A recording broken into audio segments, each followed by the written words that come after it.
साथियों, स्वागत है आपका सेल्फ स्टडी क्लासेस पे सुमित जैन यूट्यूब चैनल में। सभी साथी आ जाएं और एक बार जल्दी से वीडियो को लाइक कर दें दोस्तों, ठीक है। सेल्फ स्टडी क्लासेस का जो ऐप है, ये ऐप आप प्ले स्टोर में जाकर के दोस्तों डाउनलोड कर सकते हैं, सर्च कर सकते हैं सेल्फ स्टडी क्लासेस, ठीक है। वीडियो को एक बार जल्दी से लाइक कर दो, शेयर कर दो अपने सभी मित्रों को। एक सेशन आज का बहुत ही बढ़िया, ठीक है, स्टार्ट हो चुका है। हिंदी साहित्य के दोस्तों अपन बहुत ही महत्वपूर्ण प्रश्न पढ़ने वाले हैं। जिन भी साहित्य को नोट्स मंगवाना है हिंदी साहित्य के, वो नोट्स मंगवा सकते हैं। हिंदी साहित्य, गद्य साहित्य और पद्य साहित्य, है ना। यानी कि फर्स्ट पार्ट जो गद्य साहित्य पद्य साहित्य का है, उसमें हिंदी भाषा से लेकर के आपका देवनागरी लिपि, नई कविता, साठोत्तरी कविता तक ये पूरा रहेगा। और पार्ट 2 में आपका दोस्तों गद्य साहित्य यानी कि गद्य का विकास, नाटक, निबंध, कहानी, उपन्यास, संस्मरण, ये पूरा रहेगा, है ना। तो ये 2 पार्ट में नोट्स हैं। ये 2 पार्ट के जो नोट्स हैं कई पुस्तकों का निचोड़ है, क्रमबद्ध टॉपिक हैं, है ना। और दोस्तों क्रमबद्ध रचनाएं और साथ ही ट्रिक भी इसमें समाहित की गई हैं, ठीक है। तो ये नोट्स आप अपने घर पर मंगवा सकते हैं। आप किसी भी एग्जाम की तैयारी कर रहे हैं या आगे भी दोस्तों तैयारी करेंगे तो ये नोट्स आपके लिए बहुत ही उपयोगी रहेंगे, ठीक है। और टीजीटी पीजीटी का अगर आपको एडमिशन लेना है तो मात्र 1500 रुपए में एडमिशन ले सकते हो, टीजीटी पीजीटी, ठीक है। न्यू पैटर्न पर आधारित हिंदी साहित्य का जो भी साथी हैं वो सभी साथी मात्र 1500 रुपए में एडमिशन ले सकता है। लेकिन कैसे लें? ऐप में जाकर के टीजीटी पीजीटी का कोर्स परचेज कर लें। और ना आपको आपसे बने तो आप मुझसे संपर्क करें, नीचे नंबर चल रहा है, ठीक है। और साथियों जिनको भी वन लाइनर फैक्ट की पीडीएफ चाहिए, पूरा हिंदी साहित्य का निचोड़, जिसमें बिल्कुल निचोड़ वन लाइनर है ना, वनडे एग्जाम के हिसाब से ये पूरा का पूरा वन लाइनर मात्र 599 में ये पीडीएफ दोस्तों आप डाउनलोड कर सकते हैं और पढ़ सकते हैं, ठीक है। और जो भी हमारे साथी हैं जिनको पंजाब मास्टर कैडर के मॉडल पेपर लेना है तो मॉडल पेपर दोस्तों आप परचेज कर सकते हैं। लेकिन सबसे पहले आपको ऐप डाउनलोड करना पड़ेगा सेल्फ स्टडी क्लासेस का, ठीक है। चलिए तो स्टार्ट करते हैं आज का ये सेशन। सभी साथी दोस्तों आ जाएं, वीडियो को लाइक कर दें। अपन पहुंच गए थे 96 नंबर के क्वेश्चन तक, ठीक है। अब आगे अपन पढ़ेंगे। कल अपन ने यहां तक पढ़ दिया था। ये क्वेश्चन अपन ने पूछा था कि नेपथ्य में हंसी काव्य कृति किसकी है? बता दो भैया, नेपथ्य में हंसी काव्य कृति किसकी है? सभी लोग बताएंगे। और एक बार जल्दी से वीडियो को लाइक करके शेयर भी कर देना फटाफट से, है ना। बताइए जल्दी से अनुज जी, राजू, मौर्य जी, नेपथ्य में हंसी काव्य कृति के रचनाकार कौन है? प्रश्न क्रमांक है आपका 96 नंबर का क्वेश्चन है और आपको बता देना है जल्दी से। वीडियो को लाइक भी कर दीजिए दोस्तों फटाफट से। 96 नंबर का बहुत ही असली क्वेश्चन पूछा गया, बहुत ही बम्पर क्वेश्चन पूछा गया। और यहां तक कल अपन ने पढ़ा था और आपका उत्तर चला गया था कि सर नेपथ्य में हंसी राजेश जोशी, यानी बी नंबर आपका बिल्कुल सही है। बी नंबर आपका राइट आंसर है। अगले क्वेश्चन की ओर जाते हैं। इस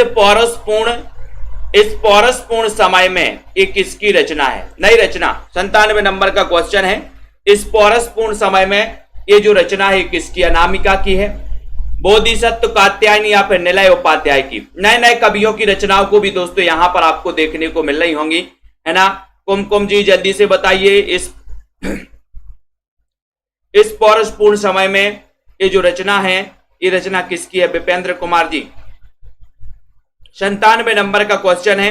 97 नंबर का क्वेश्चन है, कौन बताता है? अंजू कनौजिया जी।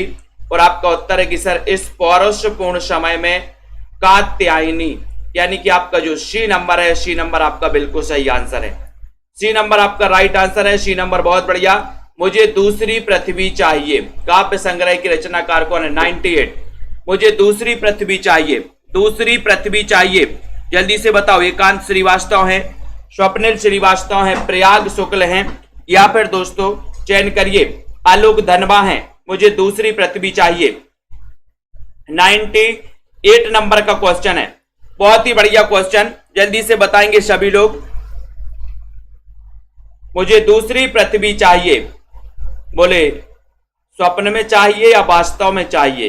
तो स्वप्न से स्वप्निल और वास्तव से श्रीवास्तव, तो ये स्वप्निल श्रीवास्तव, है ना। स्वप्न देख लिया होगा इन्होंने, बोले ये पृथ्वी नहीं, हमें दूसरी पृथ्वी चाहिए। तो मुझे दूसरी पृथ्वी चाहिए जो काव्य संग्रह है ये स्वप्निल श्रीवास्तव का है। आप लोग याद कर लेना। बी नंबर यहां पर सही हो जाएगा संदीप सिंह जी। लाइक कर दो जल्दी से। नीम रोशनी में काव्य कृति के रचनाकार कौन है? नीम रोशनी में, नीम रोशनी में एक काव्य कृति किसकी है बताइए। 99 नंबर का क्वेश्चन है। नीम रोशनी में काव्य कृति के रचनाकार कौन है? अच्छा क्वेश्चन है, वीडियो को लाइक कर दो आनंद जी। नीम रोशनी में, सरिता जी ने बिल्कुल सही आंसर बताया कि सर नीम रोशनी में मदन कश्यप, मदन कश्यप की रचना है नीम रोशनी में। ठीक है, नीम रोशनी में मदन, बोले मदन जो है ना, मदन रोशनी में नीम लेकर आया, या नीम लेकर आया किसको? रोशनी के लिए, ऐसे भी याद कर सकते। नीम रोशनी में मदन कश्यप। कबाड़ी पर तराजू काव्य कृति के रचनाकार कौन है? कबाड़ी पर तराजू, कात्यायनी, निर्मला गर्ग, बोधिसत्व या फिर स्वप्निल श्रीवास्तव। कबाड़ी पर तराजू के रचनाकार कौन है? विजय शंकर जी भी आ गए, बहुत बढ़िया। जसमेल जी, शिल्पा जी। कबाड़ी पर तराजू के रचनाकार 100 नंबर का क्वेश्चन है। सभी बताइए। लखविंदर कौर जी वीडियो को लाइक करो। कबाड़ी पर तराजू बताओ। बोले सर कबाड़ी पर तराजू बड़ा कैसा है? निर्मला, निर्मल गर्ग, निर्मल निर्मल है ना, तो निर्मल से क्या हो जाएगा? निर्मला गर्ग। निर्मला गर्ग की एक काव्य कृति है कबाड़ी पर तराजू। ठीक है, नए कवियों की रचनाएं हैं, ये भी अपन को याद कर लेना है। ठीक है, तो आपका बी नंबर निर्मल गर्ग सही है। मनवंतर के रचनाकार कौन है? 101 नंबर में सभी बताइए। पिंकी शर्मा जी बताइए। शशि जी, बिंदुलता जी, अरविंद जी। मनवंतर के रचनाकार भवानी प्रसाद मिश्र हैं, शंभुराज से हैं, प्रयाग शुक्ल या फिर बोधिसत्व हैं? चयन करिए। 101 नंबर का क्वेश्चन है मनवंतर। मनवंतर तो कई बार पूछा गया और मैंने आपको कई बार बताया, अभी इसकी ट्रिक भी बताइए कि मन में मंतर, मन में मंतर, मनवंतर। 101 नंबर का क्वेश्चन है। बोले सर हम शंभुनाथ की पूजा करते हैं, शंभु की पूजा करते हैं, तो मन में मंत्र पढ़ते हैं, मनवंतर, मन में मंत्र। ठीक है, तो याद करो बी नंबर शंभुनाथ से बी नंबर सही है। सहज कविता के समर्थक कौन है? सहज कविता के रविंद्र भरमर हैं, वीरेंद्र मिश्र हैं, लक्ष्मीकांत वर्मा है या प्रयाग शुक्ल? समर्थक पूछा है सहज कविता के। 102 नंबर का क्वेश्चन है। सहज कविता के प्रवर्तक, सहज कविता के समर्थक, समर्थक पूछा है यहां पर रीना मंडियाल जी। राइट आंसर चला गया कि सर सहज कविता के समर्थक है रविंद्र भरमर जी। ए नंबर है प्रवीण कुमार जी, ए नंबर सही हो जाएगा रविंद्र भरमर। नई कविता की भाषा, नई कविता की भाषा की विशेषता क्या है? नई कविता की भाषा, इसकी विशेषता क्या है? 103 नंबर। रोमानियत से युक्त, बिंब विधान से मुक्त, बोलचाल की शब्दावली से युक्त, अलंकारिता से युक्त। नई कविता की भाषा की विशेषता क्या है? 103 नंबर का क्वेश्चन है। विशेषता पूछी गई नई कविता की। लाइक कर देना, शेयर भी कर देना चेतन जी। और जिनको एडमिशन लेना है वो मात्र 1500 रुपए में एडमिशन ले सकते हैं। ठीक है, तो यहां पर पता है कि सर ये नई कविता की विशेषता, भाषा की विशेषता है कि बिंब विधान से मुक्त, यानी कि बी नंबर। ठीक है, ये भी अपन को पता हो गया। रोमानियत से युक्त, बोलचाल की शब्द, ये तो सभी को पता है। बी नंबर आपका सही आंसर है। ठीक है, अगला क्वेश्चन यहां पर आते हैं। अगला क्वेश्चन आता है दोस्तों आपका, शमशेर मूड्स के कवि हैं, किसी विजन के नहीं, ये कथन किसका है? ये उक्ति किसकी है? शमशेर मूड्स के कवि हैं, किसी विजन के नहीं, बताओ। शमशेर मूड्स के कवि हैं, किसी विजन के नहीं। मलयज, मलयज का कथन है, दूधनाथ सिंह का है, कुंवर नारायण या फिर नामवार सिंह का है? कथन बताना है, लाइक जरूर कर देना एक बार साथियों। ठीक है, ये क्लास रोज रात्रि 9 बजे आपकी लाई जाती है और बढ़िया बढ़िया से बम्पर बम्पर प्रश्न अपन पढ़ते हैं। 104 नंबर का क्वेश्चन है, अच्छा क्वेश्चन है। शमशेर मूड्स के कवि है, किसी विजन के नहीं। तब आपका 104 नंबर का क्वेश्चन जा रहा है, कहां जा रहा है देखते हैं कौन कौन सही बता पाता है। 104 में मलयज सही है, मलयज यानी कि ए नंबर आपका राइट आंसर है। ठीक है, ये मलयज का कथन है, मलयज की उक्ति है। ठीक है, इनको याद करो। कुरुज कविता संग्रह की रचनाकार कौन है? कुरुज पूछा यहां पर 105। कुछ नई रचनाएं यहां पर आपको देखने को मिल रही है, नई नई रचनाएं भी आपको पढ़ना है। 105 नंबर का क्वेश्चन है, कुरुज बताइए, कुरुज बताओ। सुरेश दास जी, ज्ञानेश शर्मा जी, कुरुज के रचनाकार कौन है? फटाक से बताइए, कुरुज कविता संग्रह की रचनाकार कौन है? और बहुत बढ़िया ना अंकर बताया, पंकी जी ने बताया, बहुत बढ़िया। मदन कश्यप, कुरुज कविता संग्रह की रचनाकार मदन कश्यप हैं। बी नंबर आपका बिल्कुल सही है, बी नंबर सही है। ताजी कविता आंदोलन के प्रवर्तक कौन है? ताजी कविता, देखो ताजी कविता, बहुत अच्छा क्वेश्चन। बिंदु लता जी बताओ, ताजी कविता आंदोलन के प्रवर्तक कौन है? रविंद्र भरमर है ताजी कविता, लक्ष्मीकांत वर्मा है, गंगा प्रसाद विमल है, या फिर सौमित्र मोहन है? ताजी कविता की बताइए नीतू गुप्ता जी। 106 नंबर का क्वेश्चन है, बहुत ही बढ़िया प्रश्न पूछा गया है ना। ताजी कविता आंदोलन के प्रवर्तक कौन है? ताजी कविता। तो सभी लोगों ने बताया कि सर ताजी ताजी तो हम लक्ष्मी प्राप्त करते, ताजी ताजी, बोले ताजी लक्ष्मी लेकर आओ, है ना। तो लक्ष्मीकांत वर्मा माने जाते ताजी कविता आंदोलन। ठीक है, ताजी याद करोगे। नकेनवादियों ने अपने को किस धारा में रखा है? बताओ किस धारा में रखा? प्रगतिवाद में, प्रयोगवाद में, नई कविता या समकालीन कविता में? नकेनवाद अपन ने पढ़ा है ना। नलिन बिलोचन शर्मा, केसरी कुमार और नरेश, ये नकेनवाद में तीन थे, जिसका पर्याय माना जाता है प्रपद्यवाद का, है ना। एक क्वेश्चन कई बार आया है कि नकेनवाद किसका पर्याय है? तो प्रपद्यवाद का पर्याय है नकेनवाद। और नकेनवाद दोस्तों ये तीन कवि, नकेन के नाम पर ये तीन कवियों द्वारा ये दोस्तों चलाया गया था। और नकेनवादियों ने अपने को किस धारा में रखा है, ये क्वेश्चन पूछा गया। 107 नंबर का क्वेश्चन है, और 107 नंबर का क्वेश्चन चला गया कि सर ये नकेनवादियों ने अपने को किस धारा में रखा है, तो आपका उत्तर क्या हो जाएगा?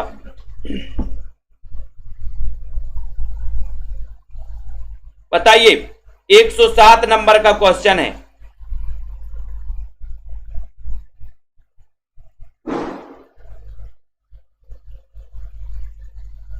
ये यहां पर एक चीज आपको समझना है, ये जो नकेनवादी थे दोस्तों, ये नकेनवादी थे, इन्होंने अपने आप को पूछा है, अपने आप को इन्होंने प्रयोगवाद में नहीं रखा, इन्होंने अपने आप को प्रयोगवाद में नहीं रखा, इन्होंने अपने आप को नई कविता, प्रयोगवाद के समानांतर ये दोस्तों एक आंदोलन चला था, है ना, प्रपद्यवाद जिसे कहते हैं।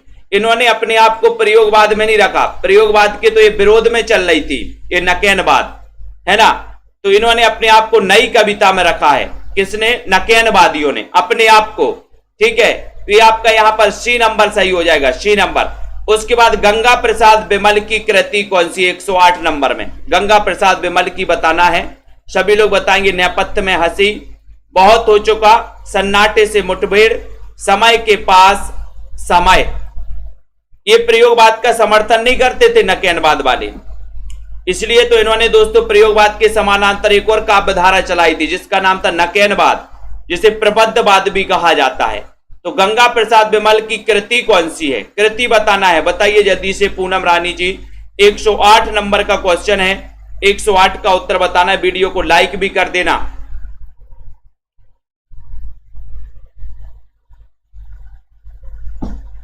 गंगा प्रसाद विमल की कृति है तो कौन सी है?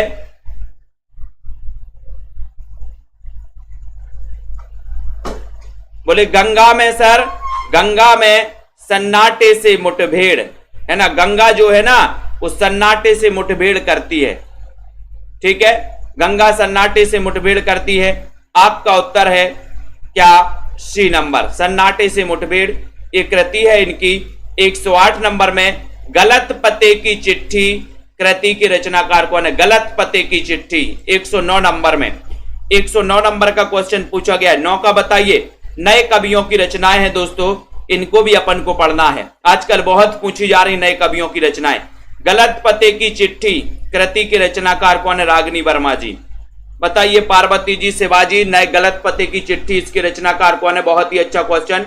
वीडियो को लाइक भी कर देना, शेयर भी कर देना। गलत पते की चिट्ठी कात्यायनी, अनामिका, इंदु जैन या फिर लीलाधर मंडलोई।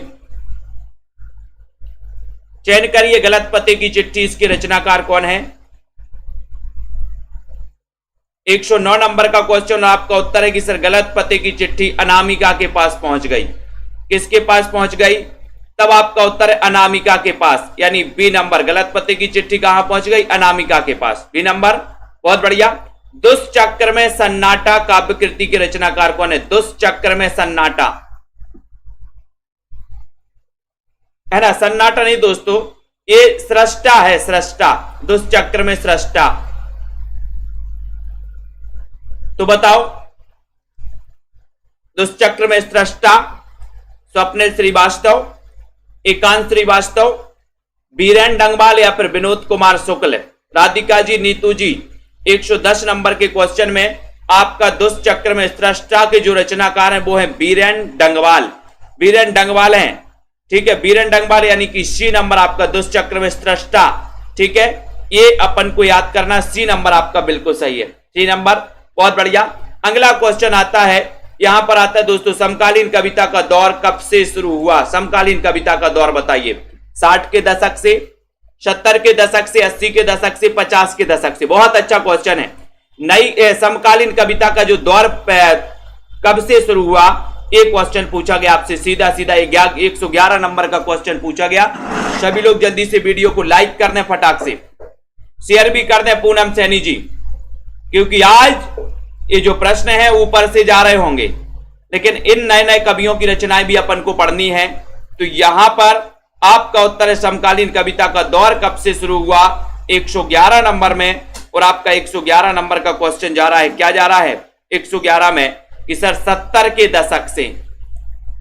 ठीक है, तो समकालीन कविता 70 के दशक से इसका दौर प्रारंभ हुआ दोस्तों, यानी बी नंबर आपका बिल्कुल सही है, बी नंबर। 70 के दशक से एक बहुत कोमल ताल, एक बहुत कोमल ताल, एक बहुत कोमल ताल की रचनाकार कौन है बताओ? एक बहुत कोमल ताल, यानी कि 112 नंबर का क्वेश्चन है। 112 नंबर के क्वेश्चन को बताइए। एक बहुत कोमल ताल के रचनाकार कौन है? लीलाधर मंडलोई, बीरेन डंगवाल, विनोद कुमार शुक्ल, एकांत श्रीवास्तव। एक बहुत कोमल ताल की रचनाकार कौन है? हां, साठोत्तरी कविता, लखविंदर जी बिल्कुल सही है। यहां पर 112 नंबर के क्वेश्चन में पूछा है, 112 नंबर का क्वेश्चन आपसे बताना है, और सभी लोगों का आंसर जा रहा है कि सर एक बहुत कोमल ताल है लीलाधर मंडलोई। और एक बहुत कोमल ताल, ताल ताल की लीला है। ठीक है, ताल अपन को याद कर लेना है, ये ताल से बनेगा लीलाधर मंडलोई की रचना एक बहुत कोमल ताल। उसके बाद अहिल्या नामक प्रबंध कृति, बहुत ही बढ़िया क्वेश्चन ये पूछा गया था दोस्तों। अहिल्या नामक प्रबंध कृति के रचनाकार कौन है? अहिल्या, अहिल्या पूछा गया था क्या? बताओ बंदनी जी, प्रियंका जी। अहिल्या नामक प्रबंध कृति के रचनाकार कात्यायनी, इंदु जैन, प्रभा खेतान या फिर अनामिका। 113 नंबर का क्वेश्चन है, जल्दी से बताइए और वीडियो को लाइक कर दीजिए।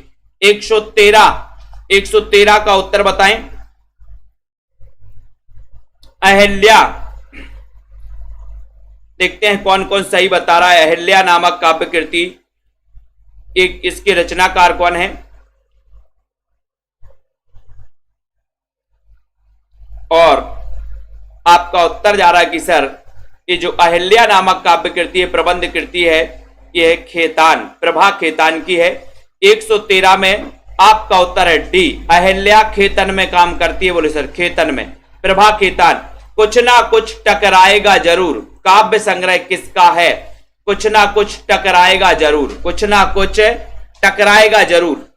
बताइए प्रीति जी, कुछ ना कुछ टकराएगा जरूर। इंदु जैन, सुनीता जैन, अनीता राकेश या फिर अनामिका। बंदना जी सभी लोग बताएंगे, वीडियो को लाइक करना। इन प्रश्नों को भी अपन को पढ़ना है, मैदान छोड़ के भाग नहीं जाना है।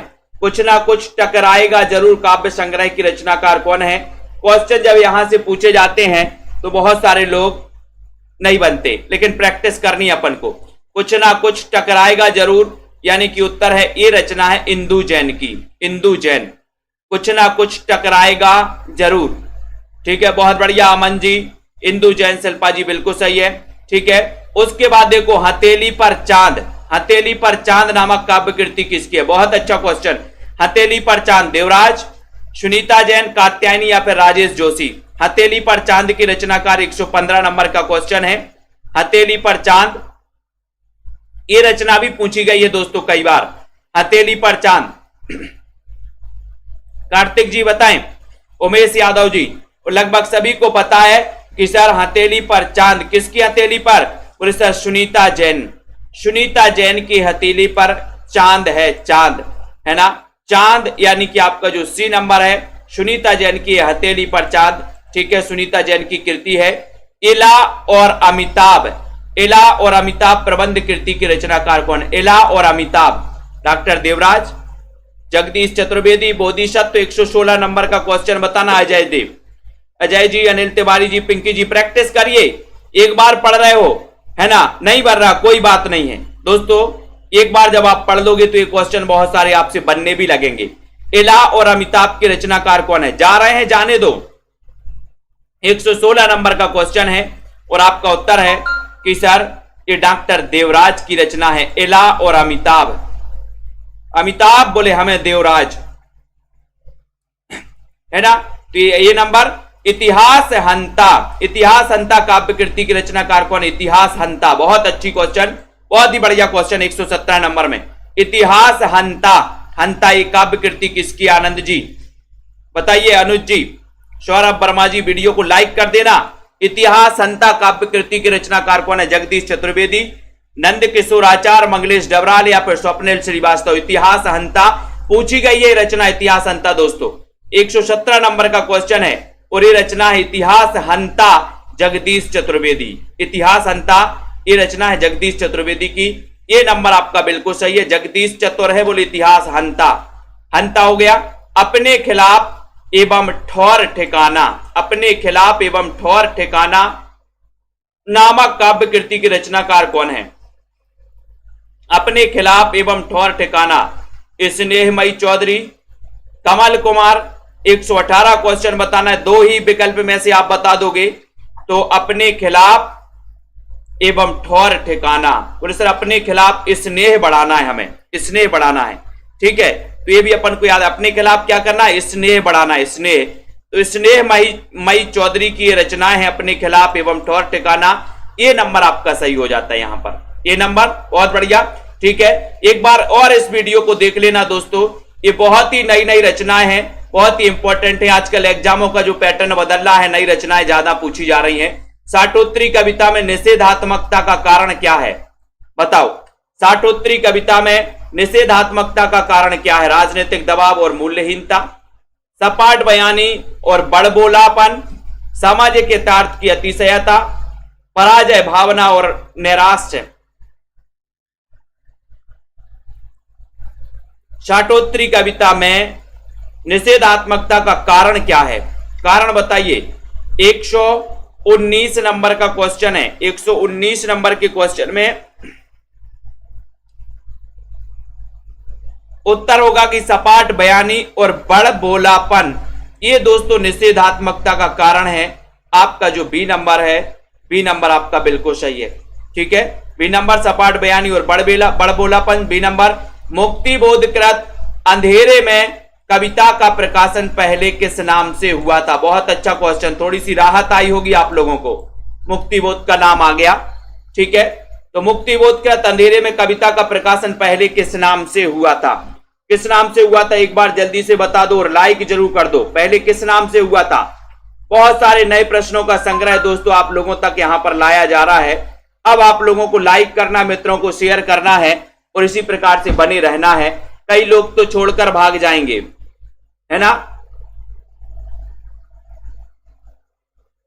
मुक्तिबोधकृत अंधेरे में कविता का प्रकाशन पहले किस नाम से हुआ था? मैंने आपको कई बार बताया है, उत्तर क्या है? आशंका के दीप अंधेरे में, इस नाम से हुआ था मुक्तिबोध की ये जो रचना है अंधेरे में। ठीक है, बी नंबर सभी से बना, बहुत बढ़िया। चौथे सप्तक का प्रकाशन वर्ष क्या है? 121 नंबर का क्वेश्चन है। चौथे सप्तक का प्रकाशन चौथे सप्तक का प्रकाशन वर्ष क्या है? 121 नंबर के क्वेश्चन में बताइए जल्दी से। 1943। फटाफट से वीडियो को लाइक भी कर दो। 1951, 1979, 1959। चौथे सप्तक का जो प्रकाशन है देखो वो हुआ था कब? 1979 में। 1943 में तार सप्तक, 1951 में द्वितीय सप्तक, 1959 में तृतीय सप्तक और 1979 में चतुर्थ सप्तक। ठीक है। आ कविता आंदोलन की शुरुआत कब से मानी जाती है? 122। आ कविता आंदोलन, बहुत अच्छा क्वेश्चन है। वीडियो को लाइक कर देना जल्दी से, फटाफट से लाइक करें दोस्तों और मित्रों को शेयर भी कर दें। आ कविता आंदोलन, आ कविता आंदोलन की शुरुआत कब से मानी जाती है? आ कविता आंदोलन की शुरुआत कब से मानी जाती है? 1960 से, 70, 65 या फिर 1951 से? आ कविता 122 नंबर का क्वेश्चन है। देखते हैं कौन सही बता पाता है। आ कविता की शुरुआत फटाफट से। तेज प्रकाश जी यहां पढ़ो, कहां कमेंट बता रहे हो? बोई बोई लगे हो, पीडीएफ प्रोवाइड करवा दो। कमेंट में बताओ यहां पर आ कविता आंदोलन की शुरुआत कब से मानी जाती है? 1965 ईस्वी से। 1965 से मानी जाती है। आ कविता आंदोलन के प्रवर्तक कौन है बताओ? आ कविता पूछा है, आ कविता आंदोलन के प्रवर्तक कौन है? और 1965 से इसकी शुरुआत मानी जाती है, इस आ कविता आंदोलन की। विजय शंकर जी, बहुत बढ़िया आंसर। आ कविता आंदोलन के प्रवर्तक कौन है बताओ? मुक्ति प्रसंग के रचनाकार कौन है? मुक्ति प्रसंग 123 नंबर का क्वेश्चन है। मुक्ति प्रसंग जगदीश चतुर्वेदी, फटाफट से।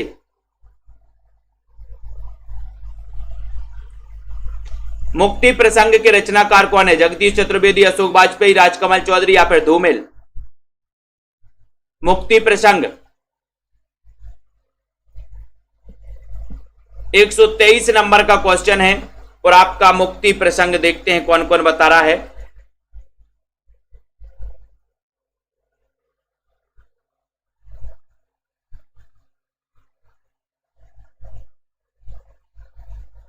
यहां पर दोस्तों पूछा गया आ कविता आंदोलन के प्रवर्तक कौन है, और एक क्वेश्चन आता है आ कहानी आंदोलन के प्रवर्तक कौन है बताओ?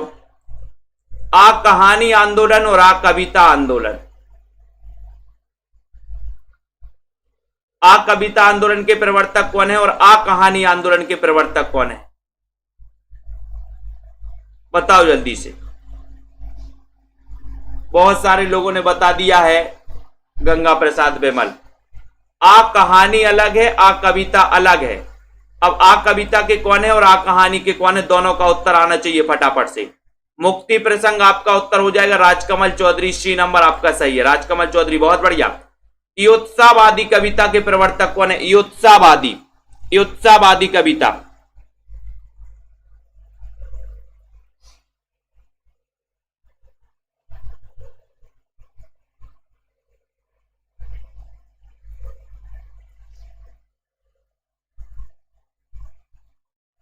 फटाक से योत्सावादी बताना है, जल्दी से बताइए।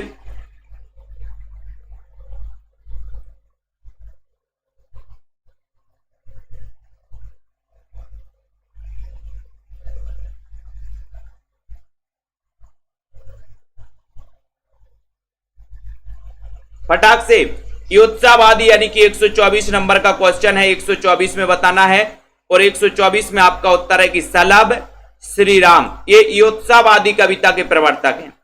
ठीक है।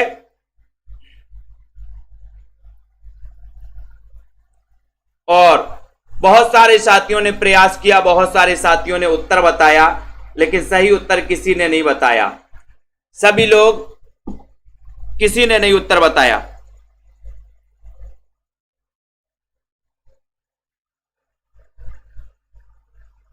आ कविता का बताइए जल्दी से, फटाफट से। शशि भूषण जी, ये प्रश्न है और ये प्रश्न कठिन है। फटाफट फटाफट, हाले उर्दू नहीं चल रही यहां पर कि फटाफट फटाफट करवा दो, जो कुछ भी हो जाएगा। प्रश्न भी तो आपको समझ में आना चाहिए।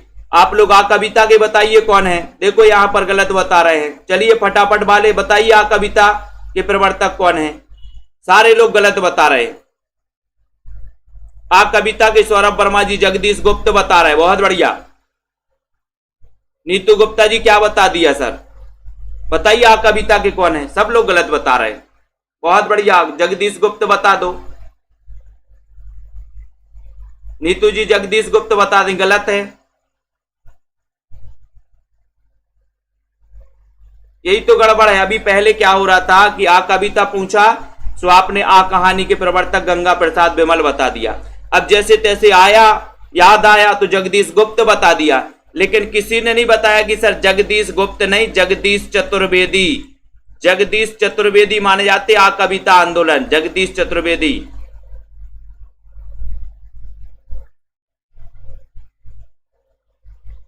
कौन माने जाते हैं?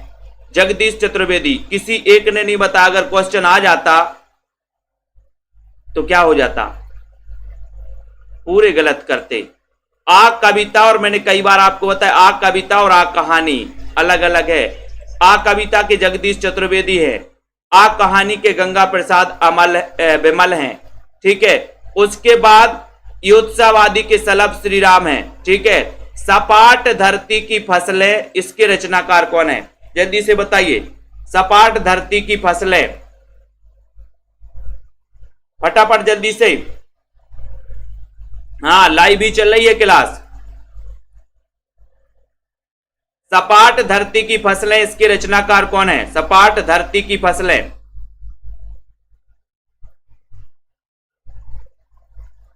मेरे पास पीडीएफ नहीं है तेज प्रकाश जी भैया, कमेंट करो, जो पढ़ रहा है उसके पीछे। यही तो होता है, बार बार कमेंट करो। मैं कहां से दे दूं आपको पीडीएफ जब मेरे पास नहीं है नई रचनाओं की? तो जो पढ़ रहा है उस पे ध्यान दो। सपाट धरती की फसलें, इसके रचनाकार कौन है? 125 नंबर का क्वेश्चन है और 125 का उत्तर जा रहा है कि सर ये सपाट धरती की फसलें अश्व घोष, अश्व खा गए, अश्व। तो सपाट धरती की फसलें अश्व घोष की रचना है। बी नंबर आपका 125 नंबर में बी सही हो जाएगा। अगला क्वेश्चन आता है यहां पर, नंद दुलारी वाजपेयी ने छायावाद के बाद नए काव्य आंदोलन की शुरुआत किससे मानी है? किससे मानी है बताओ।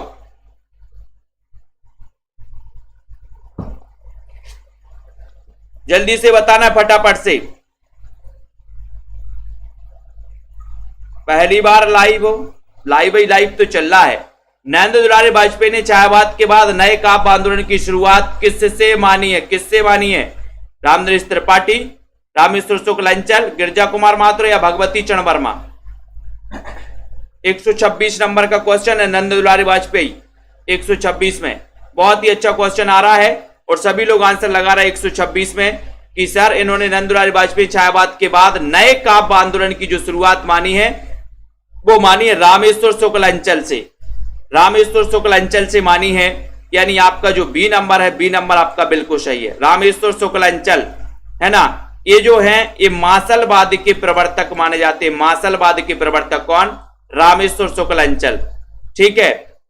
अब अगर मैं आपसे पूछूं कि प्रेम और रोमांस का कवि किसे कहा जाता है, कमेंट में बताइए जल्दी से। प्रेम और रोमांस का कवि किसे कहा जाता है? प्रेम और रोमांस का कवि बताइए फटाफट से। यहां पर पूछा गया है आ कविता के पुरोधा कौन है, आ कविता के प्रवर्तक कौन है? क्वेश्चन आ गया आपके सामने, बताओ आ कविता के प्रवर्तक कौन है? 127 नंबर का क्वेश्चन है। यही क्वेश्चन आ कविता के प्रवर्तक या पुरोधा कौन है? 127 में अगर क्वेश्चन में आ जाता ना तो आप लोग क्या करते? जगदीश गुप्त ढूंढते रहते, है ना। लेकिन यहां पर एक ही ऑप्शन है आपके लिए कि sir Jagdish Chaturvedi, C number, ये माने जाते आ कविता के प्रवर्तक, ठीक है। सी नंबर आपका बिल्कुल सही है, ठीक है। यहां पर आपको बताना है समर्थारती, समर्थारती के रचनाकार कौन है? समर्थारती यानी कि 128 नंबर का क्वेश्चन है, 128 का। बहुत बढ़िया, देर से ही सही है ना मंजिल मिल ही जाएगी, गुमराह तो वो हैं जो घर से निकले ही नहीं। समर्थारती के रचनाकार कौन है? सीतेश आलोक, केशव कालीधर, अजित कुमार या फिर कुमार अंबुज? डॉक्टर किशोरी लाल जी वीडियो को लाइक कर दो। 128 नंबर का क्वेश्चन है समर्थारती। बहुत ही बढ़िया क्वेश्चन है कि सर ये केशव कालीधर की रचना है, बी नंबर समर्थारती, ठीक है, बी नंबर आपका सही है। मनु को बनाती मनई, मनु को बनाती मनई नामक कविता संग्रह किसकी है? 129 में मनु को बनाती मनई एक काव्य कृति बताना, ये रचना किसकी है? प्रेम और रोमांस का कवि कहा जाता है किसको? रामेश्वर शुक्ल अंचल को, प्रेम और रोमांस का कवि, ठीक है, रामेश्वर शुक्ल अंचल को कहा जाता है। और छई रोमांस का कवि कहा जाता है किसको? हरिवंश राय बच्चन को, ठीक है। यहां पर मनु की बनाती मनई यानी 129 नंबर का क्वेश्चन, उत्तर चला गया ज्ञानेंद्र पति यानी कि सी नंबर, मनु को बनाती मनई ज्ञानेंद्र पति, ठीक है, बहुत बढ़िया। अगला क्वेश्चन है जेबों में डर, जेबों में डर कृति की रचनाकार कौन है? जेबों में डर, बताइए रोहिणी जी। जेबों में डर ये चयन करना है, अश्वघोष की रचना है, अजित कुमार की है, कुबेरदेव कुमार अंबुज किसकी रचना है? जेबों में डर एक काव्य कृति किसकी? अनीता जी। 130 नंबर का क्वेश्चन है और ये भी रचना है जेबों में डर, अश्वघोष की रचना है दोस्तों ये भी। ये नंबर पूनम जी सही है, ठीक है, बहुत बढ़िया। अगला है अज्ञे की कौन सी कविता जापानी लोक कथा पर आधारित? 131 में बताओ, 131 नंबर का क्वेश्चन है, जापानी लोक कथा पर आधारित कौन सी है?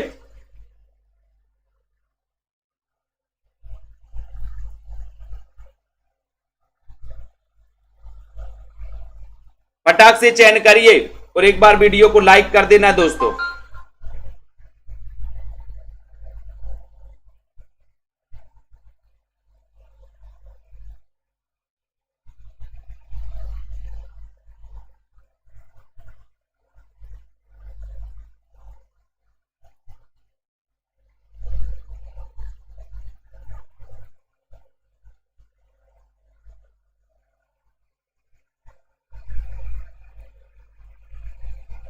फटाक से चयन करिए, वीडियो को लाइक कर दिए। जिनको भी एडमिशन लेना है दोस्तों वो एडमिशन भी ले सकते हैं।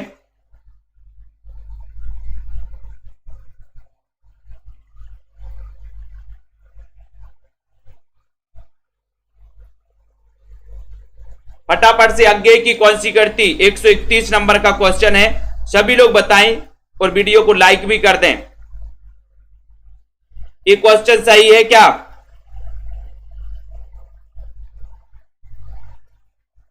वो कृति कौन सी है? वीडियो को शेयर भी कर दें दोस्तों। आपका उत्तर है कि सर असाध्य वीणा सही है, ठीक है, बी नंबर आपका राइट आंसर है, बहुत बढ़िया। आदिहीन अनंत यात्रा की रचनाकार कौन है? आदिहीन, बताइए, आदिहीन अनंत यात्रा,